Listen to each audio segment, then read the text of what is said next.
She was just a school janitor, working long hours to support her child.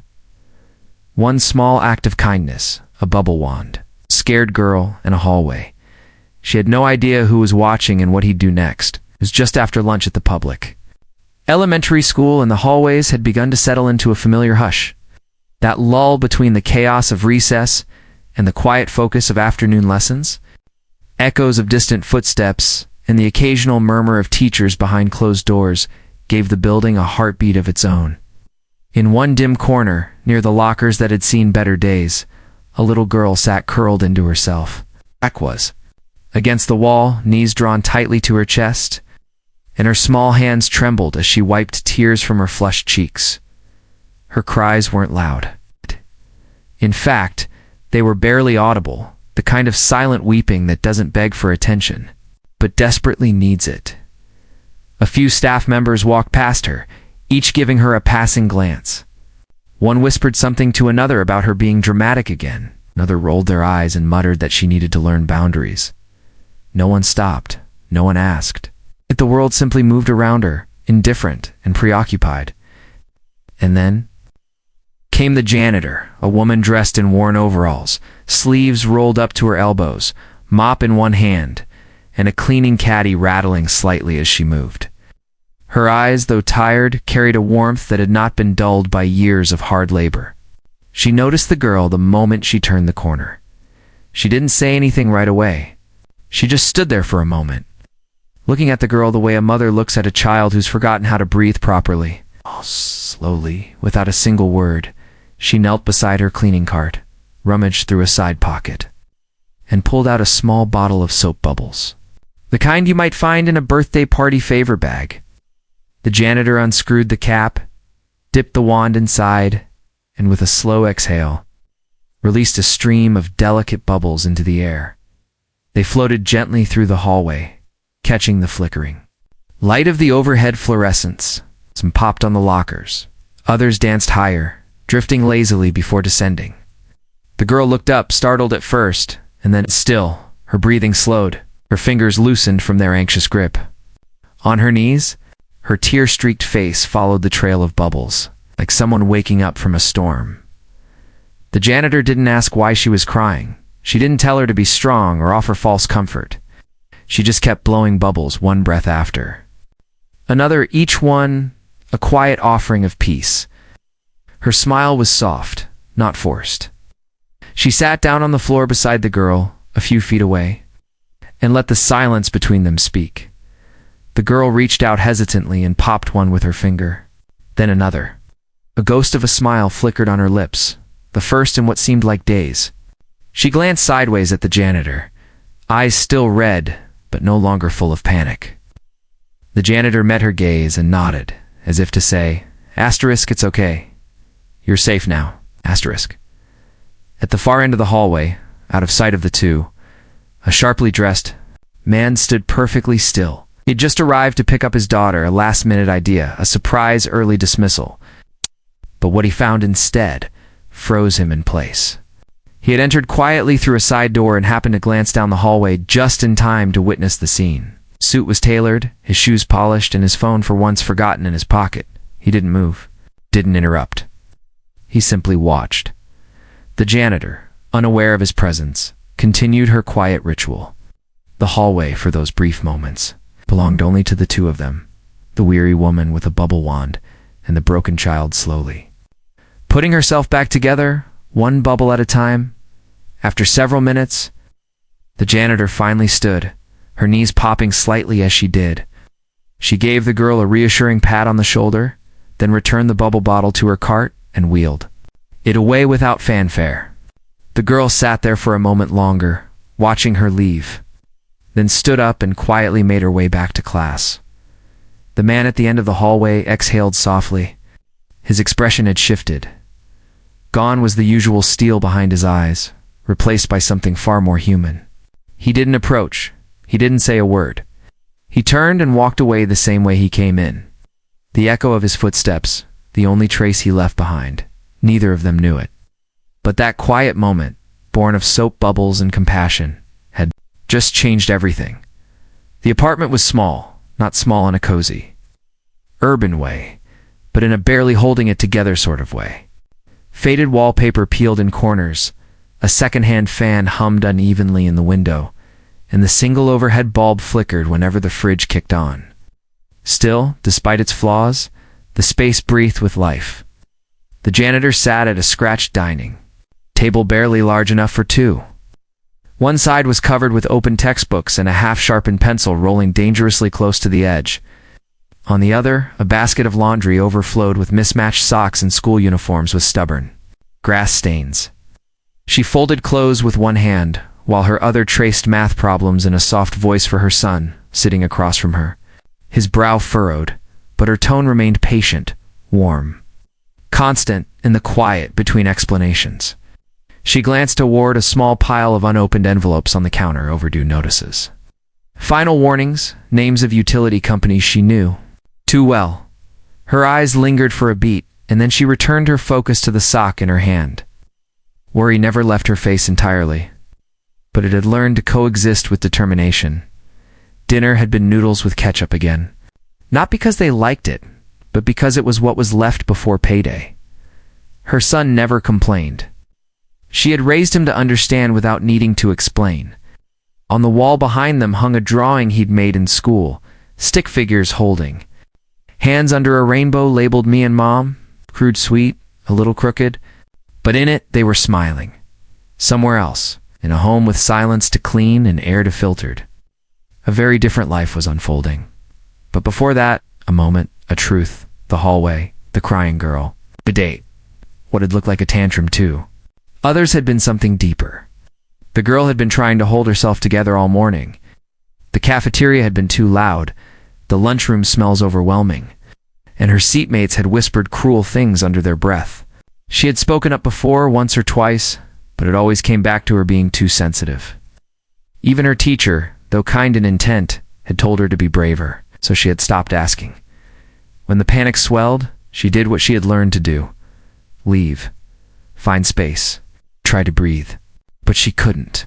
Her body trembled, her breath caught in her throat, and the world closed in, and then bubbles. No interrogation, no questions about what happened or why she wasn't in class, just color, air, and silence. A simple act that asked for nothing, demanded no explanation, just presence. It was the first time she had felt seen without being stared at. That moment didn't need language. It only needed someone who could read a kind of pain others dismissed. Back in the janitor's apartment, the night carried on. Dishes were washed in silence. The boy was tucked into bed with a second-hand blanket. She sat for a while at the kitchen table, eyes closed, head resting on crossed arms. The bubble bottle sat in her cart at school, but its magic had stayed with her too. She didn't think about recognition or reward. Only about whether tomorrow's shift would be short enough to catch the last few minutes of her son's spelling. Elsewhere, in a different kind of quiet. The man from the hallway stood in front of a large glass window, city lights spread out beneath him like a digital sea. His home was sleek, modern, expensive. Every object had been chosen by someone else, an interior designer, a professional team. Nothing out of place, nothing too personal. He held a tumbler in his hand, though the drink inside remained untouched. The memory from earlier played on repeat in his mind. The woman, the bubbles, his daughter's face shifting from panic to peace. He hadn't said anything to her on the car ride home. She'd fallen asleep before they even left the school parking lot, head resting against the window, breathing calm. It had been months since he'd seen her that still. Later that evening, curiosity pulled him back to the moment. He logged into the school's security portal, a privilege granted to him long ago as a donor. He scrubbed through the footage until he found it. The hallway, the janitor, his daughter. The camera was angled slightly overhead, grainy in places, but the essence of the moment was clear. He watched it once, then again, calm, her choice not to speak. The effortless way she reached the child, not through strategy, but instinct.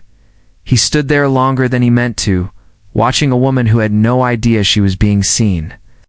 A woman who likely earned less in a year than he spent on business flights. In a month, and yet with a wand and a breath, She'd offered more to his daughter than he ever had in hours of therapy sessions, school meetings, and carefully scheduled weekends. She hadn't known who the girl was, that she lived in a penthouse, that her father built empires with code and charisma. She hadn't needed to. That was the part that stunned him most. He looked around his immaculate home and suddenly it felt hollow, like a showroom. Too many things and not enough meaning. There was no drawing on his wall from his daughter, no noodles with ketchup, no small folding table with laundry and homework. For the first time in a long time, he felt something other than pride or control. He felt humbled, and maybe, for the first time in years, he felt unsure of what to do next. The next morning, the janitor arrived at school, as usual, 30 minutes.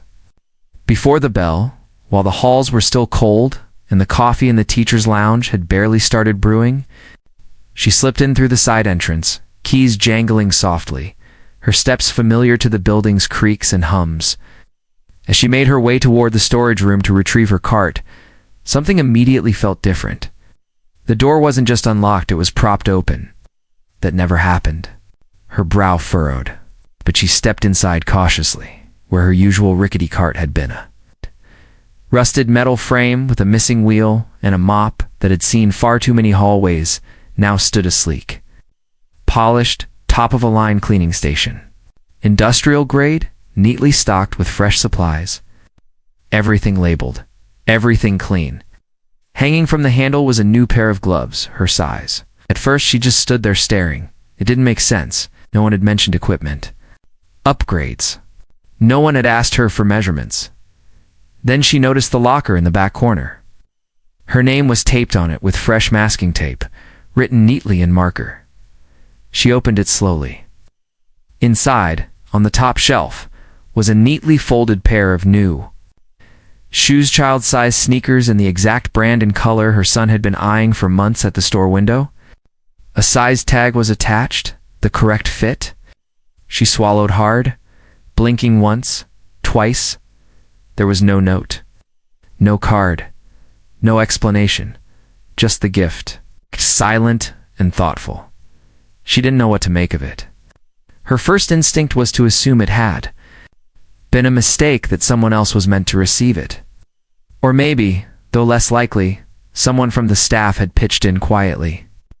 She tucked the shoes into her tote bag, ran her hand along the smooth surface of the cart, and then got to work. Floor still needed to shine. Bins still needed to be emptied. Mystery or not, her job remained the same. But things were different that day. As she moved through the halls, more eyes met hers. Teachers who usually brushed past her with distracted nods paused to say good morning. One asked how her weekend had been. Another complimented the cart. The front office secretary, who normally kept her tone clipped and official, handed her a cup of tea and said, "Thanks for everything you do around here." It was subtle, but consistent. A shift like the temperature rising slowly after a long winter. The principal, a stern woman who rarely left her office, stopped by the janitor's closet with a stack of laminated posters. She handed them over, explaining they were for a new appreciation board going up near the entrance. "We're starting something called Non-Teaching Staff Recognition Week," she said, almost awkwardly. "You'll be up there too. You know, if you're okay with it?" The janitor just nodded, confused but not ungrateful. She had grown so used to being invisible that the sudden attention felt almost surreal. People she'd worked alongside for years were only now learning her name. It was nice, yes, but strange too. She wasn't used to being seen unless something went wrong. But now, it felt like something had shifted in the walls themselves. 2 days later, while buffing the floors outside the art room, she heard the soft echo of expensive shoes approaching. She didn't look up right away. The rhythm of her work was steady, meditative, and she rarely interrupted it unless necessary. Oh. And she sensed the stillness of someone waiting. She lifted her eyes and saw him, the man from the hallway. She recognized him immediately. It's not just the suit or the sharp watch, but the way he had stood so still that day, watching without intruding. His presence was composed, but not imposing. He looked at her with the kind of sincerity she'd only seen in people who had something unspoken weighing on them. He didn't introduce himself. He didn't talk about titles or companies or donations. He simply nodded once and said thank you for helping a student who really needed it. His voice was calm but heavy with something deeper gratitude, maybe even humility. The janitor straightened slowly. Her gloved hand still gripped the mop handle. She looked at him for a long second, not questioning, not asking for details. She just smiled faintly. Not the kind that demanded a return smile, but the kind that came from somewhere real. Sometimes, she said softly, a little kindness goes further than words. The silence that followed wasn't uncomfortable. It was full. The man stood there a moment longer, as if waiting for the right thing to say next, but finding none. Then he gave a small nod and turned, walking down the hall the way he had come, deliberate. Quiet, thoughtful. She watched him go, then returned to her work. She never asked where the cart came from. She never told anyone about the shoes. When people began treating her with more respect, she didn't change her pace. She still arrived early, still stayed late, still carried bubble solution in the side pouch of her cart. But now, when she passed that same corner in the hallway, one where a little girl had once sat trembling in silence, she'd pause for a moment, just to make sure no one else was quietly falling apart. Just in case. A week had passed since the morning she found the new cleaning cart. The days that followed had been a strange mix of familiarity and quiet transformation. She continued working with the same dedication, but something intangible had shifted around her. Doors opened more easily. Faces softened when they looked her way. Yet when the call came over the intercom asking her to report to the principal's office, her stomach dropped. Old instincts flared. She assumed she'd done something wrong. Maybe she'd been too slow finishing the gym floors. Maybe someone had complained. She wiped her hands on her uniform, took a steadying breath, and walked down the hallway toward whatever awaited. She stepped inside the office, heart already bracing for reprimand, but stopped short. Sitting there across from the principal's desk was the man from the hallway. No longer just a quiet observer or a passing presence. He was waiting, composed, familiar in his expensive simplicity. The principal stood with an awkward smile and quickly excused herself. Closing the door behind her, the man rose to his feet and nodded. "Thank you for coming," he said. Didn't reach for a handshake, didn't rush into his words. Instead, he gestured gently toward the chair. She sat slowly, still unsure what any of this was about. "I should have introduced myself sooner," he began. "I'm one of the school's sponsors. And more importantly, I'm a father." He reached into his briefcase and pulled out a tablet. After a few taps, he turned the screen toward her. It showed the hallway footage, grainy but unmistakable. There she was, kneeling beside a crying girl, blowing bubbles into the air without saying a word. He didn't speak for a few moments, letting the footage play. "That's my daughter," he said quietly. "And that day, she was having a very hard time. She doesn't open up easily. She's been through more than I understood." She looked at the screen, then back at him. Her expression unreadable.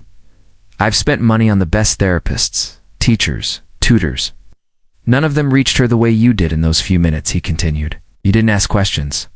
You didn't try to fix her.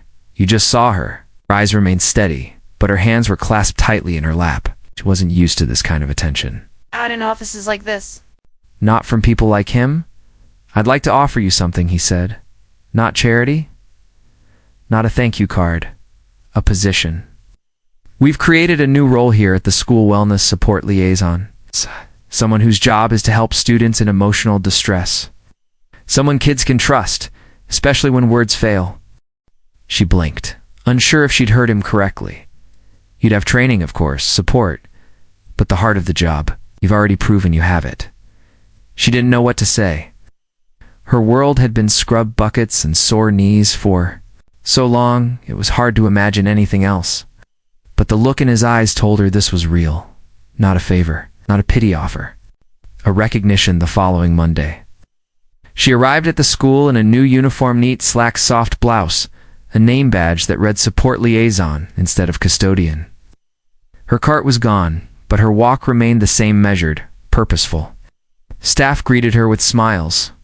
The students began to recognize her not as someone who'd cleaned their messes, but someone who could quietly hold space when everything felt too loud. Her office was modest, tucked between the counselor's room and a quiet reading nook. On her desk sat a single object inside a glass case, the same bottle of bubbles. The wand still dipped in dried soap residue, the bottle slightly scuffed from years of being tucked into her cleaning pouch.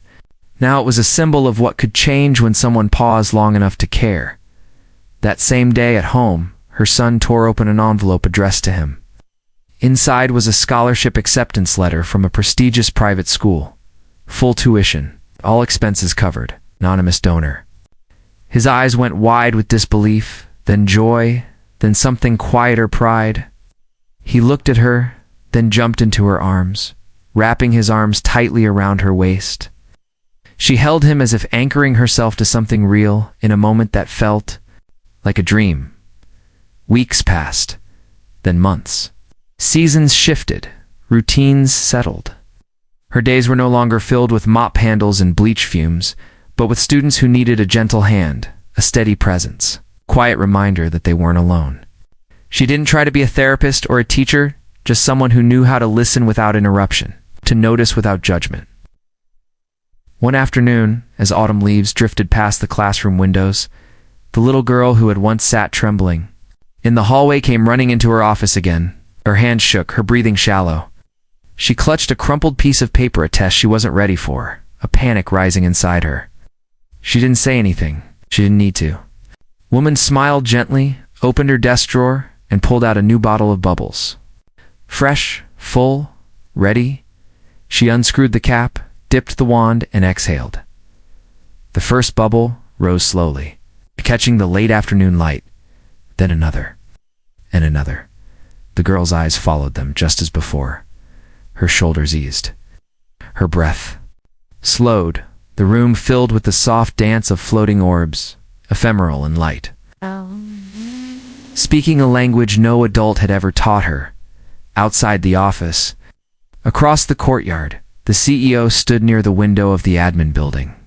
He watched the familiar scene unfolding inside. The same woman, the same quiet ritual, the same grace. A smile tugged at the corners of his mouth, subtle and real. He said nothing. He didn't need to. Because sometimes the smallest kindness leaves the deepest echo. And sometimes the one who saves you doesn't wear a cape or carry a title. Sometimes she just carries a bottle of bubbles.